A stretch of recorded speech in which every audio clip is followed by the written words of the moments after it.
Marvel की phase 5 में कौन वो बंदा है जो कि मरने वाला है, मतलब ऐसा कौन सा सुपर हीरो है जिसके बचने के चांसेस है ही नहीं। आज हम बात करने वाले इस टॉपिक के बारे में और 4 से 5 बंदे मैं आपके सामने रखने वाला हूँ जो कि मुझे लगता है कि मार्वल की फेज 5 में टपक लेंगे। एक आज मैं उस सच्चे निगम में लेट्स बिगिन दिस वीडियो। सबसे पहला बंदा जो कि मुझे लगता है जो कि अगले महीने ही टपकने वाला है वो है एंटमैन, यानी कि हमारा स्कॉट लैंग। अब आप ये बात ऑलरेडी जानते हैं कि हमारी Ant Man and the Wasp Quantumania आ रही है और Ant Man and the Wasp Quantumania में ना 2-3 चीजें ऐसे होने वाली है जिससे मुझे लगता है कि स्कॉट लैंग का पत्ता जो है वो कटने वाला है। पहली चीज, आपको ये बात पता है कि जो सारे के सारे हीरोज होते हैं ना मार्वल के अंदर, उनको 3 मूवी दी जाती है। 3 मूवी के बाद उनकी कैरेक्टर को या तो खत्म कर दिया जाता है या फिर दूसरी मूवीज के अंदर ले जाते हैं या फिर उस कैरेक्टर को प्रॉपर्ली चेंज कर देते हैं। अगर बात करें एंटमैन की ना, तो एंटमैन सीरीज कुछ ऐसी है मूवीज की जहां पर आप ये कह सकते हैं कि मार्वल ने कुछ ज्यादा पैसा नहीं कमाया है। अगर दूसरी मूवीज की बात करें ना, तो एंटमैन और एंटमैन 2 दोनों बहुत ही अंडर परफॉर्म कर रही थी और मार्वल को ये बात पता थी कि या तो हमें थर्ड पार्ट को कुछ ऐसा बनाना पड़ेगा जो कि लोग जाके देखे जरूर, या फिर हमें एंटमैन की कैरेक्टर को खत्म ही करना पड़ेगा। जब ये क्वेश्चन पूछा गया पॉल रड से कि आप थर्ड फिल्म से क्या एक्सपेक्ट कर रहे हैं,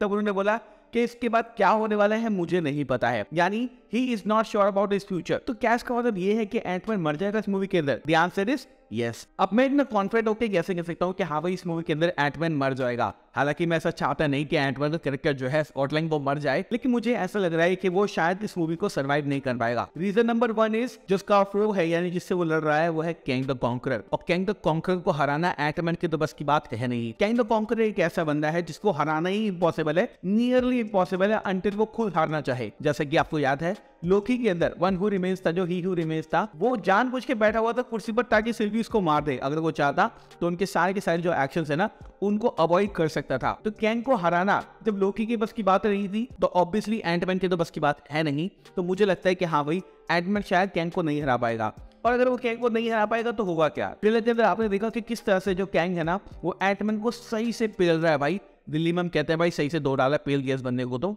सही से पेल रहा है उस बंदे को। और मुझे लगता है कि शायद ये जो फाइट है ना ये एंटमैन सर्वाइव नहीं कर पाएगा। थोड़े दिनों पहले एक पोस्टर भी हमने देखा था जहां पर हमने देखा था कि जो एंटमैन का हेलमेट है वो टूट चुका है। इसका क्या मतलब है? इसका मतलब है ऑब्वियसली कि एंटमैन जो है वो खत्म होने वाला है। और हाँ, मैं इस बात से डरता हूँ कि हमारा प्यारा स्कॉट लैंग शायद एंटमैन 3 को सर्वाइव नहीं कर पाएगा। लेकिन घबराने वाली बात नहीं है, क्योंकि यहाँ पर निकल आती है 2 पॉसिबिलिटी। पहली पॉसिबिलिटी तो ये है कि एंटमैन मरेगा ही नहीं, ऑब्वियसली क्वांटम रैम के अंदर फंस जाएगा वो। और दूसरी पॉसिबिलिटी आती है कि अगर एंटमैन मर जाता है तो मल्टीवर्स ऑलरेडी चल रहा है, मल्टीवर्स में से एक और एंटमैन निकल कर आ सकता है।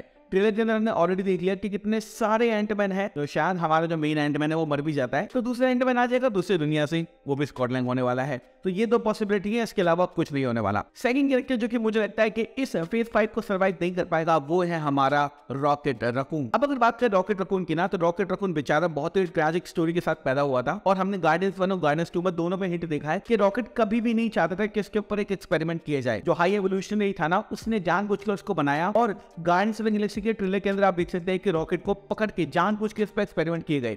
यहाँ तक कि उस ट्रेलर के अंदर ना जब बात होती है तो रॉकेट बोलता है आई एम डन रनिंग, यानी मैं भाग भाग के थक चुका हूँ, मैं और भागना नहीं चाहता। तो अगर रॉकेट भागना नहीं चाहता और उसको हाई एवोल्यूशनरी जैसे बंदे के सामने रख दिया जाए, एडम वॉरलॉक को अगर हम विलन माने उसके सामने रख दिया जाए, तो मुझे नहीं लगता कि रॉकेट जो है वो सर्वाइव कर पाएगा। गार्डियंस की टीम की बात करें ना, तो काफी लोगों को क्रिस प्रैट का कैरेक्टर स्टैंडर्ड अच्छा लगता है, काफी को ड्रैक्स अच्छा लगता है, ग्रूट अच्छा लगता है। मुझे पर्सनली रॉकेट अच्छा लगता है। मुझे लगता है कि रॉकेट रकून एक ऐसा बंदा है जिसने अच्छे से समझ लिया है कि सारी की सारी चीजें किस तरह से होती हैं। वो एक नंबर का जीनियस है।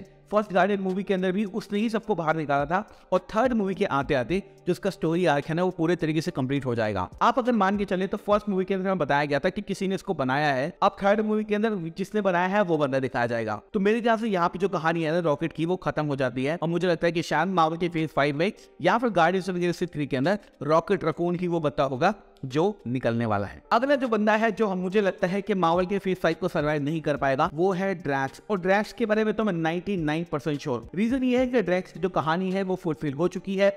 डेव बटिस्टा ने ये कहा है कि कॉन्ट्रैक्ट अगर देखा जाए ना तो कॉन्ट्रैक्ट की जो ऑब्लिगेशन है वो मेरी थर्ड मूवी की ही है, उसके बाद मेरे पास कोई ऑब्लिगेशन नहीं है, मैं किस कैरेक्टर को प्ले आगे नहीं करना चाहता हूं। तो ऑब्वियसली आप इस बात को समझ सकते हैं कि यहाँ पर भी 2 पॉसिबिलिटी निकल कर आती हैं। पहली पॉसिबिलिटी क्या है? पहली पॉसिबिलिटी ये है कि जो ड्रैक्स है ना वो रिटायर कर जाए। हो सकता है इस मूवी के अंदर यानी गार्डियंस ऑफ द गैलेक्सी 3 के अंदर उसको उसकी बेटी मिल जाए जो मर गई थी, लेकिन आपको पता है मार्वल सिनेमैटिक यूनिवर्स से कुछ भी हो सकता है। अगर ड्रैक्स को उसकी बेटी मिल जाती है तो वो उसके साथ रिटायर कर सकता है, या फिर अगर उनको अल्टीमेट शोडाउन दिखाना है ना, तो मेरे ख्याल से एडम वॉरलॉक या फिर जो भी उनका विलन होगा ना, उससे ड्रैक्स को मरवा दो और जो गार्डियंस की टीम है वो उसकी मौत के ऊपर सारे साथ में आके जो विलन है उसको हरा देंगे। लेकिन मेरे को लगता है ऑनेस्टली एंटमैन और जो रॉकेट है उससे ज्यादा चांसेस है ड्रैक्स के बनने के, क्योंकि डेव बैटिस्टा ने कह दिया कि मैं और कैरेक्टर प्ले नहीं करना चाहता। तो अगर वो और कैरेक्टर प्ले नहीं करना चाहते हैं तो ऑब्वियसली ड्रैक्स को तो खत्म होना ही पड़ेगा। और अगर ड्रैक्स मर भी जाता है, क्योंकि ट्रेलर के अंदर थोड़े हिंट भी दिए गए हैं, अगर ड्रैक्स मर जाता है तो एक अल्टीमेट सैक्रिफाइस होगा जहां पर गार्डियंस की टीम जो है ना वो वापस से एक साथ जुड़ जाएगी,